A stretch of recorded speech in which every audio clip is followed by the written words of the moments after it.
I love being outside, the fresh air, that oxygen, that healthy, beautiful, wonderful oxygen. Don't you love oxygen? Me too.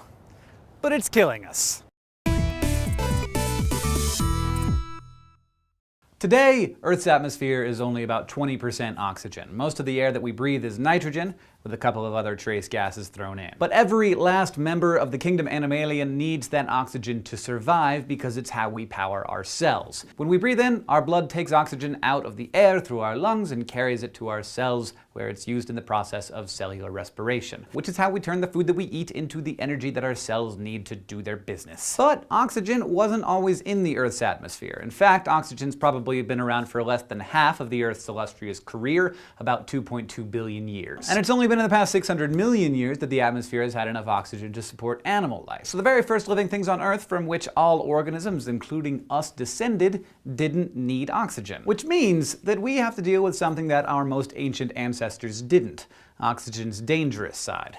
Maybe you're familiar with rust, or that brown color your apple turds after you slice it. That is oxygen reacting with the chemicals in the exposed metal or apple flesh and breaking them down through a process called oxidation. See, oxygen is a needy little element. It's one of those elements that follows the octet rule. It wants to have 8 electrons in its outermost shell, but each atom of oxygen has only 6. And since it needs 2 more to feel complete, it really likes combining with electron-donating atoms, like hydrogen when it gets the chance. And that tendency usually serves us well. Oxygen-hydrogen bonding is exactly what allows us to turn sugar into energy during respiration. But sometimes scientists think about 2% of the time oxygen comes out of the process not totally satisfied. So instead of being its normal, mellow, and stable self, it becomes a totally rogue character called a free radical. This thing will bond with practically anything that moves, if you hear what I'm saying. It'll try to pair up with the fats in your cell membranes, or the proteins in your red blood cells, even your DNA, and when it does this, the free radical changes the chemical structure of those molecules,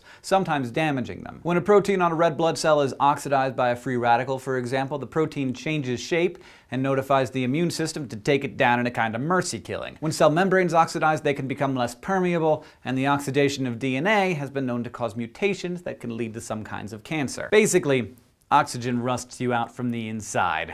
This constant cellular wear and tear from free radicals is called oxidative stress, and some scientists think that it's an important factor in aging. Free radicals aren't all bad though. Our white blood cells actually use them to kill pathogens, and a growing body of evidence shows that free radicals are involved in the signaling between cells. So while our bodies make the best of the situation, they also try to keep free radical damage to a minimum.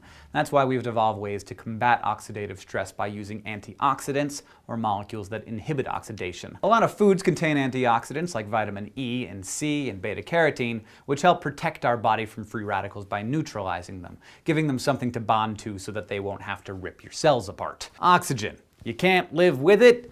Actually, you can live with it. You have to live with it.